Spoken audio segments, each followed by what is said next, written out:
ஃபைனலா கருடன் படம் வந்து ரிலீஸ் ஆகிடுச்சு. நம்ம வெற்றிமாறனுடைய தயாரிப்புல யுவன் சங்கர் ராஜா மியூசிக்கல்னு சொல்லி நம்ம சூரி, சசிகுமார் அண்ட் உன்னி முகுந்தன் அவங்களுடைய நடிப்புல உருவான இந்த கருடன் படம் எப்படி இருக்குன்னு கேட்டீங்கன்னா நல்லா இருக்குதுங்க. நல்லா இருக்கு. ரொம்ப நாள் கழிச்சு ஒரு நல்ல படம் பார்த்திருக்கோம் அப்படிங்கிற மாதிரி ஃபீல் வந்து இது கொடுத்துச்சு. விடுதலை படத்துக்குலாம் எந்த விதமான எதிர்பார்ப்பும் இல்லாம போயிருந்தேன். அந்த படம் எந்த அளவுக்கு ஒரு இம்பாக்ட் கொடுத்துச்சோ அதை விட டபுள் மடங்கான இம்பாக்ட் தான் இந்த படம். சோ ஏன் இந்த படம் வந்து இவ்வளவு நல்லா இருக்கு அண்ட் யாரெல்லாம் இந்த படத்தை வந்து பார்க்கலாம் அப்படிங்கறதெல்லாம் டீடைலா பார்த்துருவோம்.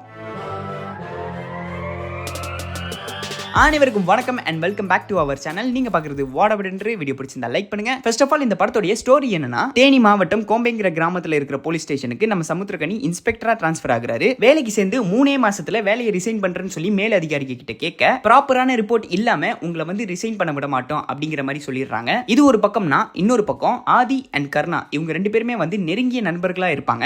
ஆதி வந்து ஓரளவுக்கு செல்வா கூட இருப்பாரு அண்ட் கர்ணா வந்து வறுமையில இருப்பாரு. அவருக்கு சொக்கன்னு சொல்லி ஒரு விசுவாசியும் இருப்பான். அது வேற யாரும் இல்ல, நம்ம சூரி. கர்ணனோட உண்மையான சுயரூபம் தெரிய வர நம்ம சூரி இவனுக்கா இவ்வளவு நாளா விசுவாசமா இருந்தோம், இனி இவனுக்கு வந்து விசுவாசமா இருக்கிறதா இல்லாட்டி உண்மை என்னவோ அது பக்கம் நிக்கிறதா அப்படிங்கறத நம்ம சூரி முடிவு பண்றதுதான் இந்த படத்தோட மீதி கதை. இது வந்து புது ஸ்டோரி எல்லாம் கிடையாது. ஏற்கனவே ஏகப்பட்ட படங்கள்ல பார்த்திருப்போம். அதனாலேயே இந்த படம் வந்து ஒரு பிரெடிக்டபிள் ஸ்டோரி அமைஞ்சிருக்கு. அடுத்தது என்ன நடக்க போகுது, கிளைமேக்ஸ் முதற்கொண்டு என்னவா இருக்குங்கிறத ஈஸியா கெஸ் பண்ண முடியுது சில இடங்கள்ல. பட் பழக்கப்பட்ட கான்செப்டா இருந்தாலும் அதை பிரசன்ட் பண்ண விதம் வந்து நல்லா இருந்துச்சு. ட்விஸ்ட் அண்ட் டர்ன்ஸ், சர்ப்ரைஸ்னு சொல்லி நிறைய எலிமெண்ட்ஸை வச்சு ஸ்கிரீன் பிளேயை ஸ்மூத்தா கொண்டு போயிருப்பாங்க. சில இடங்கள்ல வந்து லேக் அடிக்கிற மாதிரி தான் இருக்கும். பட் எங்கேயும் கதைக்கு தேவையில்லாத சீன்ஸ்னு சொல்லி எதுவுமே இல்ல. சோ ஸ்கிரீன் பிளே நல்லா இருந்துச்சு. சினிமாட்டோகிராஃபியும் உண்மையிலே நல்லா இருந்துச்சு. சினிமாட்டோகிராஃபி மட்டும் கிடையாது, இந்த படத்துக்கு இவங்க செலக்ட் பண்ண லொகேஷன், அதுக்கேத்த colour grading, set work and ரொம்ப யதார்த்தமான ஆக்ஷன் சீக்வன்ஸ்னு சொல்லி எல்லாமே பார்க்கிறதுக்கு நல்லா இருக்கு. ஈவன் எங்கேயும் அந்த அளவுக்கு லாஜிக் லூப் ஹோல்ஸ் எல்லாம் இல்லாம இந்த படத்தை வந்து நல்லா பிரசன்ட் பண்ணிருக்காங்க. பட் பர்சனலி சில இடங்கள்ல எனக்கு இந்த படத்தை பார்க்கும்போது ஒருவேளை இந்த படத்தை வந்து வெற்றிமாறன் ஆர்எல்ஸ் மாரி செல்வராஜ் எடுத்திருப்பாங்களோ அப்படிங்கிற மாதிரிலாம் தோணுச்சு. பிகாஸ் அவங்க படத்துல பார்க்குற சில விஷயங்கள் வந்து இந்த படத்துலயும் இருந்துச்சு. சோ அது என்னன்னு நீங்க படம் பார்க்கும்போது உங்களுக்கே புரியும். அதை ஃபாலோ பண்ணி நம்ம சூரி இந்த படத்துல வந்து சொக்கனுங்கிற கேரக்டர் வந்து ப்ளே பண்ணிருப்பாரு. தலைவனோட ஆக்டிங் வந்து சும்மா வெறித்தனமா இருக்குதுங்க.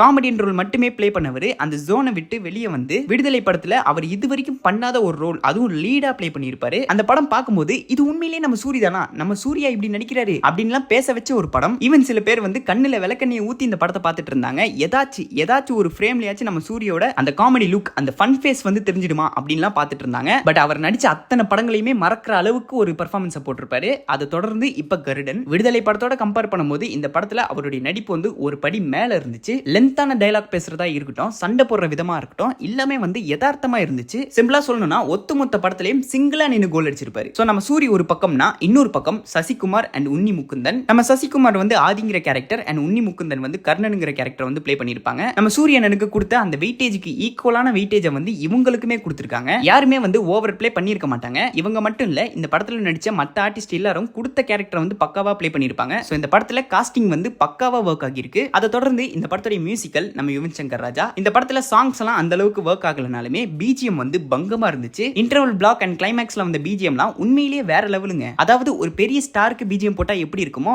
அதே போல இங்க நம்ம சூரிக்கும் இருக்கு. சோ கமர்ஷியலாகவும் இந்த படம் வந்து பக்காவா ஒர்க் ஆகிருக்கு. அந்த வகையில இந்த படம் வந்து யாரெல்லாம் பார்க்கலாம்னு கேட்டீங்கன்னா, ஃபேமிலி ஆடியன்ஸ், குழந்தைங்க, சினிமா லவர்னு சொல்லி எல்லாருக்குமே செட் ஆகுற ஒரு படம். ஒன் டைம் வாட்ச் தான். பட் இருந்தாலும் நம்ம சூரியோட நடிப்புக்காகவே இந்த படத்தை வந்து மீண்டும் மீண்டும் பார்க்கலாங்க. சோ சூரியோட ஃபேன்ஸுக்கு ஒரு தரமான படையல்னே சொல்லலாம். அந்த வகையில இந்த படத்துக்கு நான் கொடுக்கிற ரேட்டிங் 5க்கு 4. நம்ம சூரியோட acting, interval portion, climax and twist and turns, screen பிளேன்னு சொல்லி எல்லாமே பார்க்க நல்லா இருந்தாலும் சின்ன சின்ன ஃபிளாஸ் இருக்கு. அதனால தான் மத்தபடி உண்மையிலே சொல்லணும்னா இந்த படம் அடிச்சு தோச்சு துவம்சம் பண்ணிடுச்சுங்க. So that's it. இந்த வீடியோ உங்களுக்கு பிடிச்சிருந்தா லைக் பண்ணுங்க, ஷேர் பண்ணுங்க. அண்ட் இந்த படத்தை பத்தின கருத்துக்கள் ஏதாச்சும் இருந்ததுன்னா அது கமெண்ட் பாக்ஸ்ல கமெண்ட் பண்ணுங்க. இன்னொரு நாளைக்கு உங்களை ஒரு புது வீடியோல வந்து சந்திக்கிறேன். அது வரைக்கும் நான் உங்களிடமிருந்து விடைபெறுகிறேன். டாடா பை பை.